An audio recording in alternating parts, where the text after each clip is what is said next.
इस वीडियो में जानेंगे कि हनुमान जी के तीन पिता क्यों और कैसे हुए। हनुमान जी को शंकर सुवन कहते हैं, यानी शिव जी के पुत्र, केसरी नंदन यानी केसरी के पुत्र, और पवन सुत अर्थात पवन देव के पुत्र। उन्हें अलग अलग तरीके से क्यों कहा गया, तो वीडियो बड़ा ही महत्वपूर्ण है, बने रहिए पूरे वीडियो के साथ। तो जय सीताराम मित्रों, स्वागत है कथामृत यूट्यूब चैनल पर। यदि आपने कथामृत को सब्सक्राइब नहीं किया है तो जरूर करें। मित्रों, हनुमान जी को विभिन्न नामों से संबोधित किया जाता है, जैसे शंकर सुवन, पवन सुत, केसरी नंदन, महावीर, अंजनी पुत्र आदि। इन संबोधनों में प्रत्येक का अलग अलग कारण है। हम क्रमशः प्रत्येक नाम का सकारण उत्तर प्रस्तुत करने का प्रयास करेंगे। सर्वप्रथम शंकर सुवन शब्द पर अपने विचार व्यक्त करते हैं।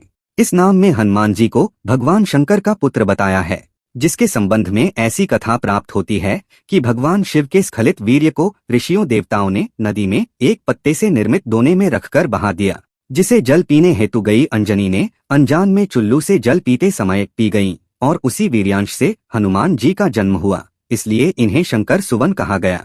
कुछ लोगों के मत से यही शिव का वीर्य अंजनी के कान में रखा गया, जिससे हनुमान का जन्म हुआ।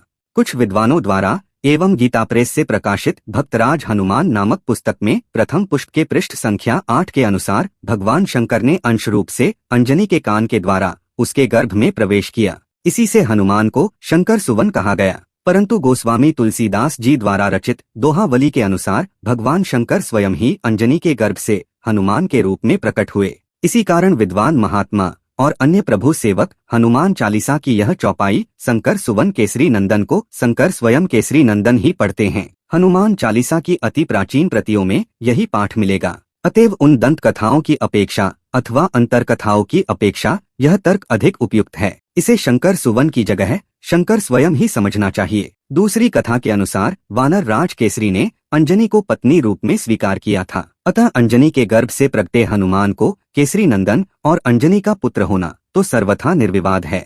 अब रही पवनसुत कहने की बात, तो इस संबंध में ऐसी कथा प्राप्त होती है कि जब पुंजकस्थला नामक अप्सरा को शापवश वानरी होना पड़ा, तो वह पृथ्वी पर अंजनी रूप से अवतरित हुई। उन्हें शाप के साथ साथ यह वरदान भी था कि तुम इच्छानुसार रूप भी धारण कर सकोगी। एक दिन वानर राज केसरी और अंजनी जब मनुज रूप से सुमेरु पर्वत पर विचरण कर रहे थे कि पवन के वेग से अंजना की साड़ी का पल्ला उड़ गया। अंजना ने क्रोध में वायुदेव को श्राप देना चाहा। तब तक वायुदेव ने कहा कि अंजने, मैंने तुम्हारा पतिव्रत नष्ट नहीं किया है, वरन तुम्हें आशीर्वाद देता हूँ कि तुम्हें मेरे ही समान बल और पौरुष संयुक्त पुत्र हो। मैं उसकी सदैव रक्षा करूंगा। वायु के आशीर्वाद के फलस्वरूप हनुमान जी अंजना के गर्भ से पवन के समान शक्तिशाली प्रकट हुए, और उनका नाम लोगों ने पवन पुत्र भी रख दिया। हनुमान जी का हनुमान नाम पड़ने का कारण यह था कि आनंद रामायण के सारकांड में सर्ग 13 के अनुसार इंद्र के वज्र से हनुमान की ठुड्डी टेढ़ी हो जाने के कारण आंजनेय का एक नाम हनुमान पड़ा। ब्रह्मा जी के वरदान देने के कारण